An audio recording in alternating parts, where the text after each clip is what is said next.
Épître aux Hébreux, chapitre 3.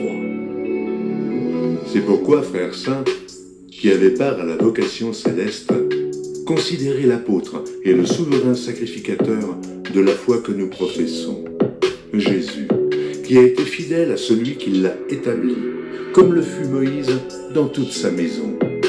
Car il a été jugé digne d'une gloire d'autant supérieure à celle de Moïse, que celui qui a construit une maison a plus d'honneur que la maison même. Chaque maison est construite par quelqu'un, mais celui qui a construit toute chose, c'est Dieu.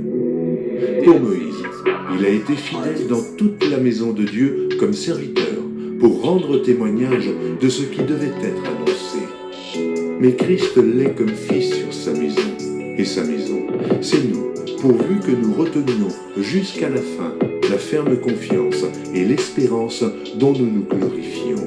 C'est pourquoi, selon ce que dit le Saint-Esprit, aujourd'hui, si vous entendez sa voix, n'endurcissez pas vos cœurs comme lors de la révolte, le jour de la tentation dans le désert, où vos pères me tentèrent pour m'éprouver, et ils virent mes œuvres pendant 40 ans. Aussi je fus irrité contre cette génération, et je dis, ils ont toujours un cœur qui s'égare, ils n'ont pas connu mes voies. Je jurai donc dans ma colère, ils n'entreront pas dans mon repos.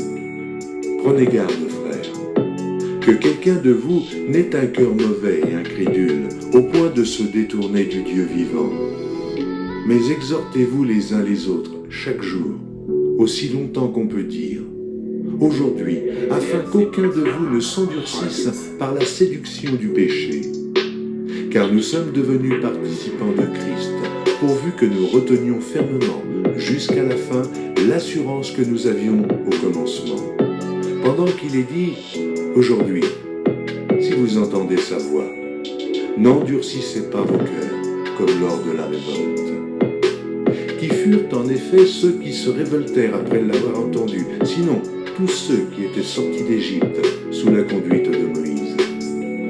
Et contre qui Dieu fut-il irrité pendant 40 ans, sinon contre ceux qui péchaient et dont les cadavres tombèrent dans le désert? Et à qui jura-t-il qu'il n'entrerait pas dans son repos, sinon à ceux qui avaient désobéi? Aussi voyons-nous qu'ils ne purent y entrer à cause de leur incrédulité.